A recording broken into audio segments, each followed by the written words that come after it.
네, 여러분은 지금 IFM 91.3MHz 서대문 공동체 라디오 서대문 역사기행 듣고 계시고요. 자, 본격적인 우리의 본 코너죠. 오늘에서의 기행 시간입니다. 자, 오늘은 지난 시간까지는 우리가 화장터, 홍대종 화장터. 아, 이게 아무리 생각해도 대단합니다. 50년이 넘었는데도 아직도 그 일을 하고 있다는 게 그게 무서운 거예요. 이제 세 편에 걸쳐서 했었던 이야기 정리하고 네. 오늘 또 이제 새로운 이야기. 새로운 주제로 네. 그 이괄의 난이라고 있잖아요. 이괄이 네. 이게 인조 때. 이게 사람 대접 제대로 안 해주면은 이렇게 된다라는 걸 보여주는 거 아니겠습니까? 네, 뭐 그렇게 공신 대접 제대로 해라. 뭐 그런 이제 설이 있습니다. 네. 이 난의 지금도 그렇죠. 배경으로. 약간 이제 대선 끝나고 총선 끝나고 이렇게 대접 제대로 안 네, 해주면 농공행상을 잘해야 되죠. 그렇죠. 이괄의 난이 이제 벌써 한 400년 된 거예요. 네, 그러네요. 그 이괄의 난이 1624년에 일어나거든요. 아, 정말 400주년. 딱 400년 됐네요. 400주년입니다. 400주년 기념.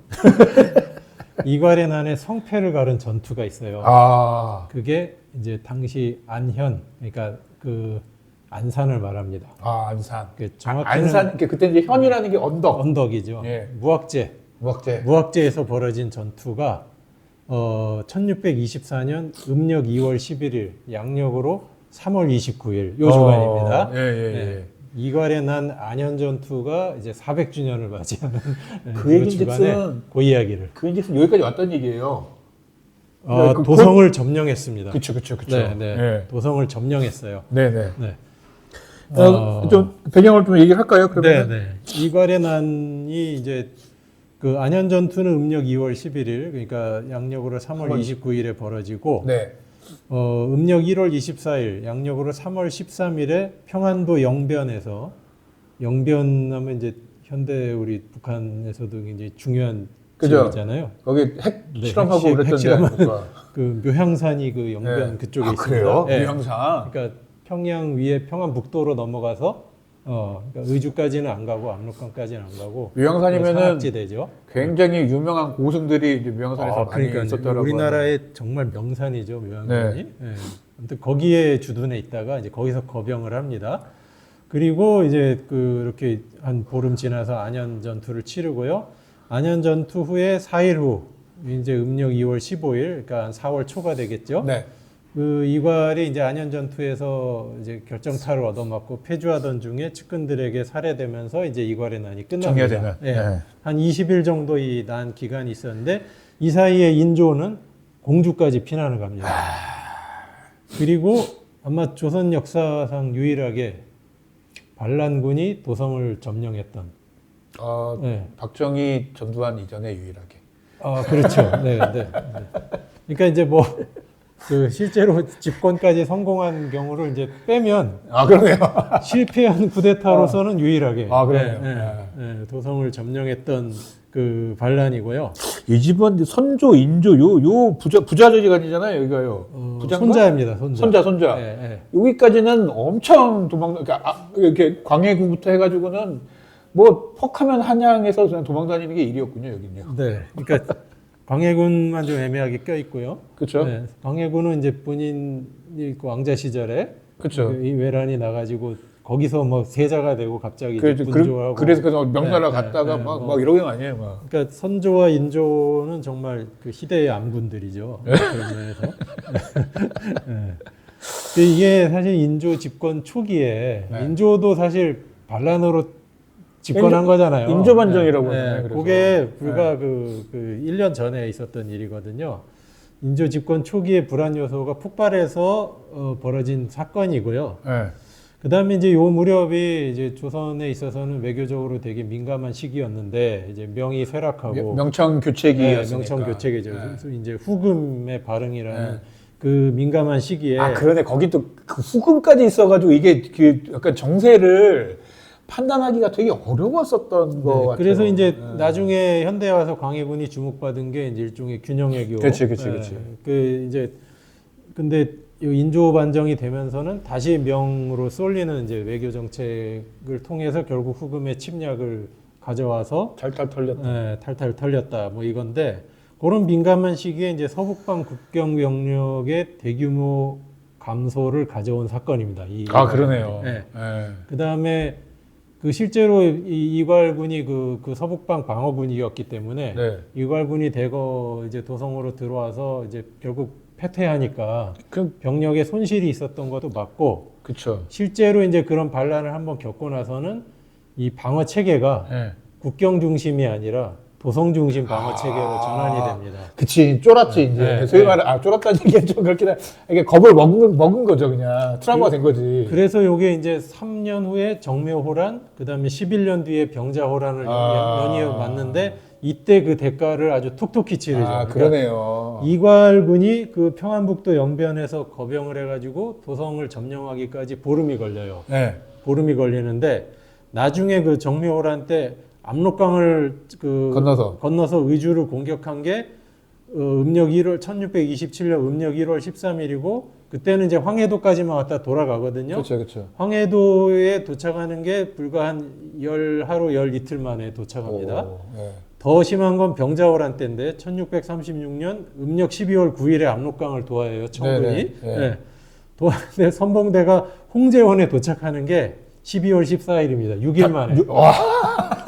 닷새 만에, 만 5일 만에. 만 5일 만에. 와. 그래서 그 강화도로 가려다가 못 간 이유가 너무 빨리 와가지고. 홍제원에 이미 도착해가지고. 그러니까. 네. 가수님 길이 막힌 거 아니에요? 네. 그러니까 그래서 남해선도, 후유증이에요. 남해선도. 네, 이괄의 난의 후유증입니다. 이 도성을 장악한 이괄군의 반란이 이제 실패로 돌아가게는 결정적 전투가 이 안현 전투고요. 예. 이게 도성 장악 후 이틀이 지난 음력 2월 11일, 양력 3월 29일에 이번 주간에 벌어지게 되는 거고, 네. 반란군이 정부군을 따돌리면서 계속 도성을 쳐들어와가지고 이 반란군을 정부군이 도리어 추격하는 일이 벌어진 거예요. 서북 쪽에서. 그래갖고 반란군은 도성을 이미 점령해 있고 왕은 이미 도망가 있고 반란군을 추격한 정부군이 위 북쪽에서 이렇게 지나치고, 내려오고 있고 여기서 이제 그렇죠. 오히려 반대로 이제 이괄군이 돈이문 밖으로 나와서 오케이 한번 붙어봅시다. 소위 말하는 요격을 하려고 하다가 실패한 케이스. 네, 그렇게 된 거죠. 그러니까 이쪽에서 저쪽에서 내려오다가 이렇게 수비군하고 마주친 게 아니라 오히려 이괄이 수비군이고 여기서 이제 공격하러 들어오는. 그런데 이제 뭐 미리 말씀드립니다만은 여기서 이괄군이 패퇴한 주된 원인이 이 무학재의 고지를 이 추격군 정부군이 먼저 점령을 하고 있었다는 거죠. 그러니까 이괄이 무학재를 오르면서 전투를 해야 되는 상황이었던 겁니다. 올라가면서 전투하면 무조건 지죠. 그 어려운 전투. 어렵죠. 쉽지 않죠. 왜 그렇게 했는지가 이제 미스테리긴 한데, 왜냐하면 이괄이 굉장히 엘리트 무관이거든요. 그러니까 그렇다면. 그러니까 이괄에 대해서 먼저 말씀을 드리겠습니다. 자, 반란 배경, 이괄 등등등. 예. 이괄이 인조반정 성공에 또 핵심적인 역할을 해요. 이괄이 1587년생인데 무과에 급제하는 게 1606년 20살, 우리 나이로 20살에 무과에 급제합니다. 천재인데요, 이제. 엄청난 엘리트 무관이죠. 참고로 우리가 알고 있는 이순신 장군은 우리 나이로 32살에 급제하고. 그러니까. 이제 그 임진왜란 때 유명한 장군 있지 않습니까? 신립 장군. 네, 신립. 신립 장군이 그 이순신 장군보다 더 높거든요. 그렇죠. 계급이 높았죠. 조선 최고의 장군이었잖아요. 네, 맞아요. 이순신 장군보다 한 살 어려요, 오히려. 그러니까 빨리 인관했구나. 이 신립은 22살에 무과급제. 그러니까 이순신 장군보다 거의 한 10년 가까이 먼저 관직을 시작을 하고요. 아무튼 이래서 이제 그 엘리트 무장이었다는 거예요. 네. 이순신 장군은 출발은 그렇지 못했다는 거고. 인조반정 당시에 그 전에 그 광해군 때죠. 네. 광해군이 이괄을 함경도 병마절도사로 임명해요. 네. 그때 이괄이 35살입니다. 35살에 함경도 지역 군사령관이 된 거죠. 그쵸. 이 병마절도사가 아마 정삼품일 겁니다. 네. 그러니까 대단히 높은. 소위 말하는 도지사 다음. 그렇죠. 그러니까 그 각도의 그 도지사가 아니라 그래 뭐라고 불렀는지 제가 정확하게 지금 명칭을 모르겠습니다만 그 사람 관찰사. 관찰사 다음. 네, 관찰사 다음으로 거기서 높은 관리가 그 병마절도사 혹은 저 남도로 가면 이제 수군절도사 이런 거죠.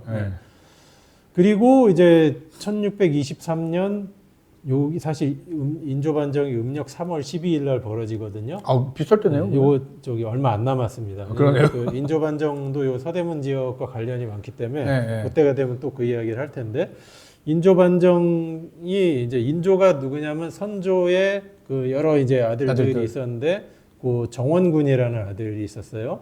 그 정원군의 아들입니다. 군이라고 하면 정원군이라고 하면은 다 서자들이죠. 그렇죠, 서자네요. 네, 다 서자들인데 뭐 그러니까 광해군도 서자였어요. 그러니까 광해군도 서자구나. 예. 대구는 나중에 하나 저기 선조가 늙음하게 정비가 죽고 영창대군인가? 이제, 새로 네. 새로 이제 젊은 정비를 새로 얻어서 어린 이제 그렇죠. 영창대군을 낳는데 그건 이제 광해군 손에 죽죠.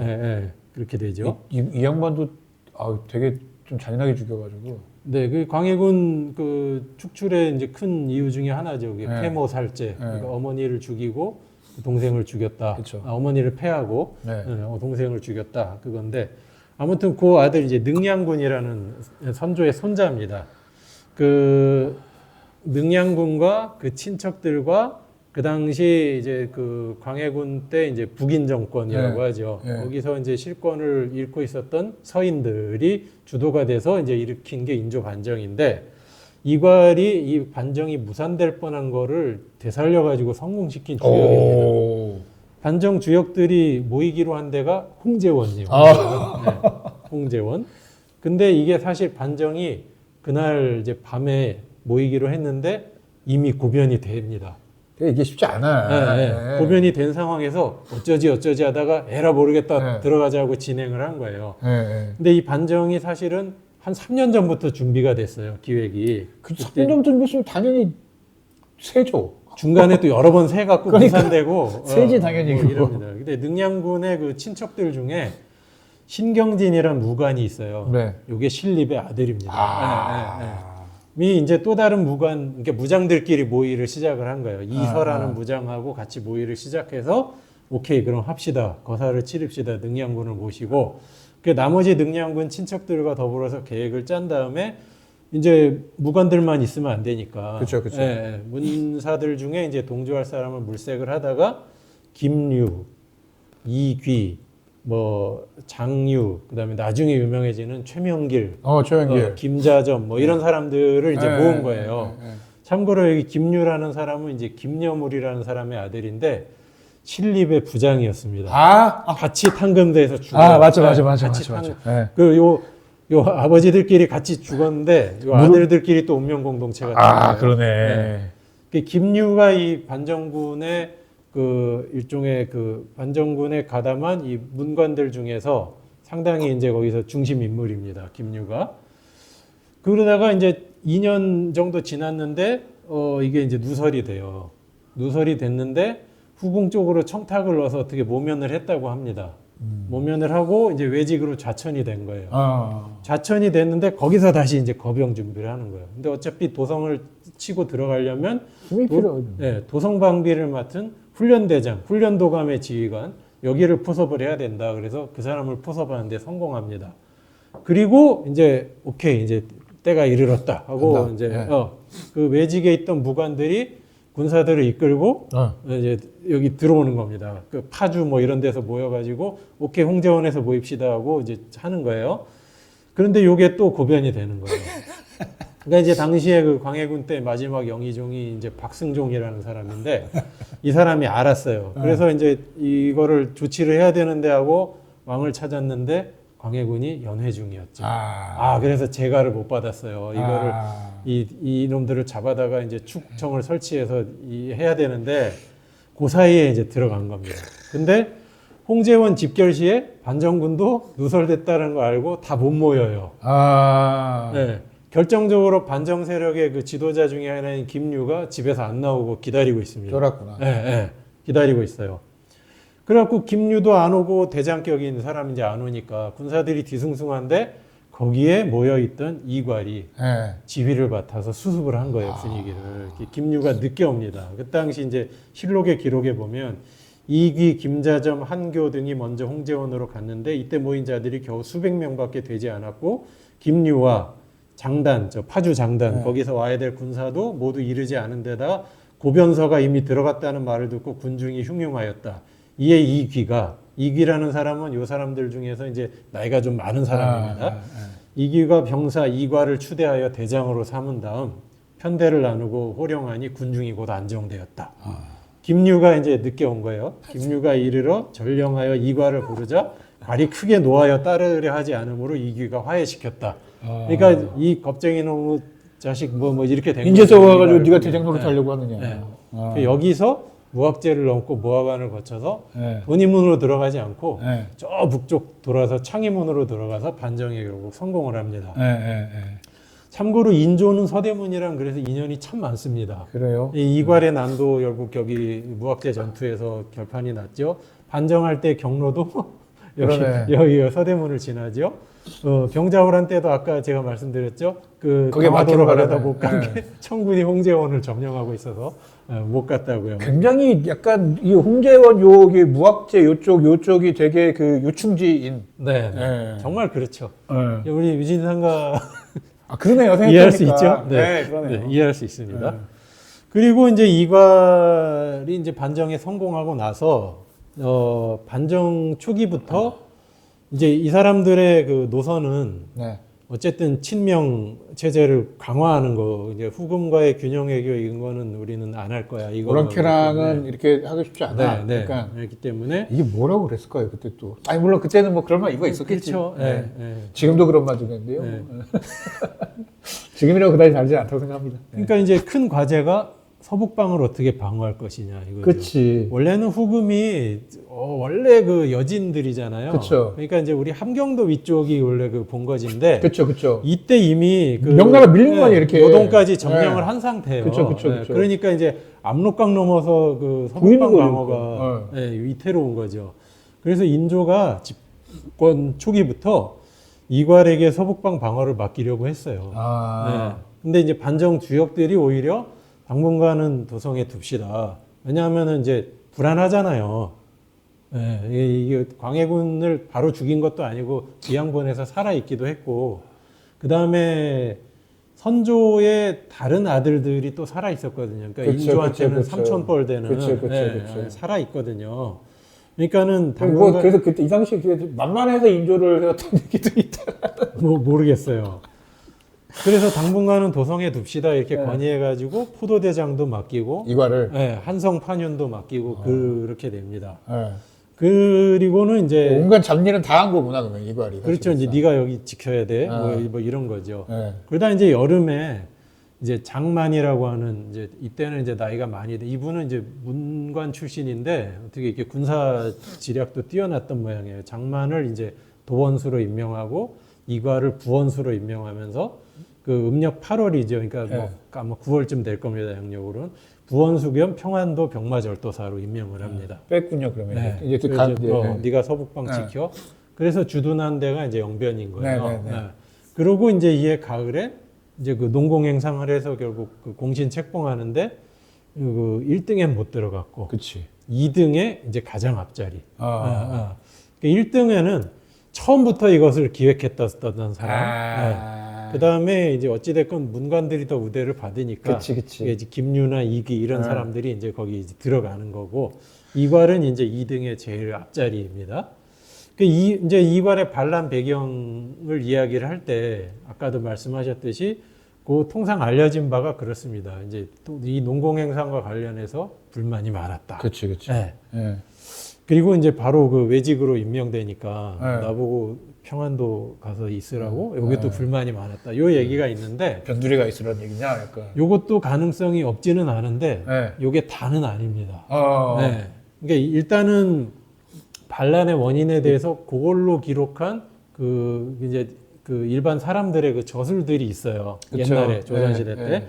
그리고 이제 요게 이제 그냥 이렇게 돌아다니는 이야기인데요. 뭐 불만이 하나 가지고만 생겼겠어요. 네. 여러 가지 네. 중첩되는 거잖아요. 불만이라는 게. 요 문제만은 아닙니다. 그러니까. 이제 아까 말씀드렸듯이 이미 후금이 우동까지 장악한 상황에서는 사실은 굉장히 중요한 자리였던 거고. 그치. 네. 이 이과를 여기 보냈다라는 건 사실 엄청나게 신뢰한다는 뜻이기도 하잖아요. 그쵸. 네. 그러니까 그래서 실제로 그쪽에 임명한 다음에 출발하기 전에 여기 방어를 어떻게 할 것인지, 진영을 어디 구축할 것인지 이런 얘기들을 막 논의한 기록들이 다 있어요. 그러니까 이괄이 여기서 만약에 네. 지면 큰일 없잖아요. 나는 거죠. 이제. 네, 큰일 네. 나는 거죠. 그러니까. 이괄도 꽤 이 직임에 대해서 진지하게 받아들였다라는 거를 우리가 추정할 수가 있고요. 우리가 생각하듯이 그냥 변방으로 보냈다 이런 거 정도는 아니라는 네, 느낌인 그런 거죠. 것만 아니에요. 네. 실제로 서북 여기 평안도 병마절도사를 누구를 임명할 거냐는 거를 놓고 이괄이냐 아니면 이서라고 아까 이제 등장한 이름입니다. 그러니까 초기부터 이 사람은 모의한 사람이기 때문에 이 사람은 1등 공신이거든요. 이서냐 이괄이냐를 가지고 그 줄다리기를 해요. 그러니까 이런 네. 거 아니에요. 그러니까 북쪽은 어쨌든 이 육지에 있는 이런 그 평안도 이쪽 병마절도사가 어쨌든 그쪽에 국경을 네. 담당하기 때문에 중요한 자리인 거고 이쪽은 바다 쪽이니까는 뭔가 이렇게 그 육군보다는 해군이 더 중요한 이런 그렇죠. 거고 그런 거 아니에요. 그리고 이제 그 수군도 결국 그 외란을 겪으면서 결국 그 중요성이 대두가 된 거지. 그쵸. 원래 우리나라의 대부분의 그 외침이라는 거는 대부분 북쪽에서 이루어졌고, 그쵸. 그러니까 조선시대 때도 더 사실은 군사적으로 더 중요한 곳들은 다 북쪽 국경지대죠. 그쵸. 네. 거기는 접경이잖아요. 어쨌든 그쵸. 이게 바다는 건너와야 되는 거지만. 그쵸. 그러니까 사실은 되게 말하자면 이게 야전 지휘관들이 결국은 그 휴전선 근처 네. 부대에 가야 이게 군인으로서 승진하는 것처럼 이때도 조선시대 때 무관들의 엘리트 코스는 아마 북쪽 국경지대였을 거예요. 그런데 이괄이 이제 반란을 일으킬 수밖에 없는 정황으로 이 상황이 몰려가는 부분이 있습니다. 네. 누구를 만났나? 그러니까 반란 일으킴을 거의 당한 셈이에요. 유도설. 네. 반란 유도설. 이게 이제 반정해서 어차피 반란으로 집권한 세력이다 보니 못 믿는구나. 네. 저렇게 하면 결국 여러 선조의 아들들 뭐 손자들 다 해갖고 자기 다 친척들 다 있을 거 아니에요. 나름의 세력들이 누구라도 저렇게 하면 왕이 될 수 있구나 이런 걸 보여준 거죠 몸소. 그쵸. 그런 상황에서 이 반정 세력이 상당히 불안에 시달립니다. 근데 이괄이라고 하는 엘리트 군인이 있고 심지어는 군대도 있고 그렇죠. 독립군대니까 있고 15,000명의 병력을 이괄이 직접 지휘했거든요. 그 후방에 평양행과 이제 도원수 장만이 한 10,000명 정도를 데리고 있고 심지어 어떻게 보면 인조 반정을 했었던 그 사람들은 이괄이 얼마나 지휘 능력이라는 게 좋은지도 확인했고 이미 리더십도 있다는 얘기잖아요. 검증됐고 이미. 그러니까 제일 무서운 놈이죠, 사실. 그러네, 진짜. 그러니까 그런 상호 경제가 극심해지는 가운데서 나타난 일이라고 이제 봐야 될 필요가 분명히 있는데, 그 당시에 그래서 수많은 영모 고변이 일어납니다, 실제로. 이괄 말고도. 그래서 사람만 몇 명만 모이면은 쟤네 뭐 한대요? 그렇죠. 왕족하고 뭔가 이렇게 막 해서 그쪽 그러니까 집안에 사람만 모인다 싶으면 광해군인을 다시 하려고 한다부터 시작해서 또 다른 선조의 다른 아들들 막 계속 이름이 나오고 많이 거론된 다른 왕자들이 있어요. 그리고 계속 그 고변들이 이어지는데 그래서 실제로 이괄에 난 당시에 이미 그런 영모 혐의로 갇혀있던 사람이 수십 명 되는데 인조가 그 도성을 버리고 도망가면서 다 죽입니다. 다 죽여요. 저것들 놔두고 갔다가는 어떻게 될지. 이괄이 누구를 왕으로 올려버린다 그냥. 그렇죠. 그러네. 그런 분위기 속에 이괄도 연루돼 있다는 고변도 들어간 거예요. 그러니까 이제 이게 되게 웃깁니다. 그러니까 어떤 사람들이 찾아와서 실토를 합니다. 근데 우리가 시국에 대해서 이런저런 얘기를 하다가 중에 누가 나한테 와가지고는 이런 걸 같이 도모해 보자고 말했습니다. 그리고 그 사람이 누굽니다. 누구누구도 같이 한다고 했습니다. 그 중에 이제 이괄 이름이 있는 거예요. 이괄도 뜻이 있다고 하더군요. 저는 동조하지 않고 고발합니다. 이렇게 이제 막 자백을 하는 거예요. 그러니까 이제 그런 게 막 거미줄 같이 막 얽히는 중에 인조는 이괄한테 혐의를 두지 않으려고 합니다. 이거 못 믿겠다. 그러니까 실제로 이게 사실은 정말 그 유언비어 같은 얘기들이 맞았던 게 이괄과 함께 그 반란에 가담한다고 합디다고 했던 또 장군이 하나 있어요. 정충신이라는 장군이 있는데 정충신이 고변에는 들어가 있는데 나중에 실제로 진압군의 주요 지휘관 역할을 합니다. 이름마저 충신이네. 그리고 여기에는 다 그 선조의 다른 아들들, 이제 인조의 삼촌들, 그러니까 뭐 그래서 이게 다 얽혀 있어요. 여태 인조라고 하는 정권의 태생적인 한계를 보여주는 거네요. 불안에 이렇게. 시달려야만 네. 했던. 그리고 이제 여기 조정 신료들이 이제 이과를 압송합시다 건의를 합니다. 그리고 이게 또 있네. 뭐냐면은 하필이면 인조를 택해서 손자를 그러니까 아들 중에 한 명을 택한 것도 아니고 손자를 택해버린 바람에 네. 이 정당성이라는 게 오히려 그렇죠. 좀 뭐야? 삼촌들이 다 살아있는데. 네. 이게 이제 그 반정 세력의 나이든 지도자 중에 하나였던 이귀가 네. 나서죠. 이 일찍 잡아들이지 않으면 나중에 제압하기 어렵다. 그러니까 이제 잡읍시다. 그러니까 인조가 이괄은 충이스러운 사람인데 어찌 반심을 지녔겠는가. 이것은 흉악한 무리가 그 위세를 빌리고자 한 말이다. 경은 무엇 근거로 그가 반역한다고 얘기를 하느냐. 그러니까 이제 이 귀가 여기서 그 이괄의 이제 그 영모 고변 내용 가운데 네. 이괄의 아들이 연루가 돼 있어요. 아. 이괄의 아들. 아들은 이제 한양에 있는 거죠. 아들이 따라왔나? 아들이 아마 한양에 원래 떨어져 있었던 것 같은데 네. 나중에 이제 그 아버지한테로 갑니다. 도망간 건가? 네. 이쪽에 분이 안 그런 들어오니까. 것 같아요. 그러니까 이귀가 이괄의 반역 모의는 신이 모르지만은 그 아들 이전이 반역을 꾀한 정상은 신이 알고 있습니다. 어찌 아들이 아는데 아버지가 모를 리가 있겠습니까? 그러니까 인조가 너무 진심인 게 사람들이 그러면 경이 반역한다고 하면 내가 믿어야 되느냐? 네? 이괄의 일이 어찌 이와 다르겠는가? 그렇지. 응? 그럴 수 그러니까 있지. 내가 소문만 듣고 어떻게? 그러네. 그러니까 이기도 안 물러섭니다. 고변한 사람이 있다면 어찌 저라고 해서 놓아주고 묻지 않을 수가 있겠습니까? 또 이런 네. 꼰대들아이가 꼰대스럽다. 근데 뭐라고 좀 말도 못하겠네 또. 네. 당연히 나도 고변이 있으면 날도 죽여라 이런 건데. 그렇죠. 나도 누가 소문에 내 얘기하면 나도 잡아가도 조사하셔야죠. 뭐 하시는 거예요? 이제. 네. 하였으나 상이 답하지 않았다. 네. 못마땅했구나. 네. 그러니까 또 양사, 그러니까 사원부 사관원에서 또 건의합니다. 그러니까 인조가 또 물리쳐요. 특히 이 부원수의 직임은 이괄이 아니면 맡을 수 없으니 다시 번거롭게 하지 말아라. 그런데 그 아들은 조사해야 되겠습니다 하고 금부도사를 그 아들이 이미 이괄의 병영에 들어가 있었거든요. 오라고 하면 오나 그게. 금부도사를 보내요. 연변으로. 금부도사가 아들을 데리러 온다고 합니다. 이괄이 어떻게 해야 되겠어요? 그러니까 그러면은 이거는 괜찮을 가라. 거야. 따라가라. 이래야 되겠어요? 안 괜찮을 것 같은데. 그러니까 이괄이 반란 일으킴을 당했다니까요. 네. 따라가면 안 괜찮을 것 같은데. 그러니까 이괄이 금부도사 일행을 죽여버립니다. 네. 죽여버리고 거병을 하는 거예요. 이제 그래서 이제 거병을 했죠. 반란 초기에 도중에 중간중간에 관군들을 더러 만나서 전투를 하긴 합니다. 근데 이괄이 일단 그 도원수 장만 평양에 주둔해 있던 거기 이제 큰 병력과의 전투를 피하려고 다른 길을 돌아서 남진을 하는 거예요. 그래서 이 경로를 보면은 쭉 내려오다가 평양을 지나서 황해도 좀 내려오자마자 이제 확 꺾는구나. 확 꺾어서 서울로 진입이 용이하게 이제 확 들어옵니다. 관군을 따돌리면서 남하를 한 거죠. 이 직속 병력만 10,000명 이상이 됐고 여기서 그 관군과의 전투에서 무시무시한 위력을 발휘했던 그 병력이 따로 있었는데 특공대 같은 항외, 외란 때 그 항복한 그 왜군들 있지 않습니까? 항외가 근데 불과 130명의 항외를 가지고 정부군에게 계속 치명적인 타격을 줬다는 거예요. 어떻게 그럴 수가 있지? 근데 이게 미스테리입니다. 그러니까요. 왜냐하면 그 임진왜란이 끝난 지가 거의 20년이 넘거든요. 그러니까 항복을 했으면은 거의 그래 한 40대 중반. 그러니까 이 사람이 이 항해가 20살에 항복했다고 하더라도 40대. 40이 넘어요. 그러니까. 그리고 그것 외란 말기면 그 정도지만 외란 초기에 30년이 넘어요.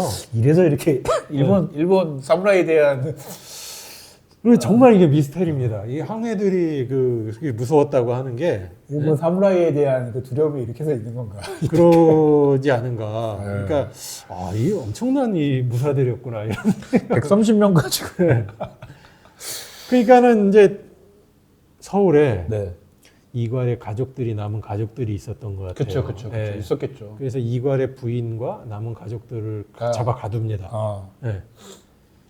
그리고는 며칠 있다가 음력 2월 4일이에요. 그러니까 거병을 한 게 음력 1월 24일이고 이괄이 점점 서울 쪽으로 이제 오고 있는 시점에서 그러니까 아마 이때쯤 아마 황해도쯤 왔을 겁니다.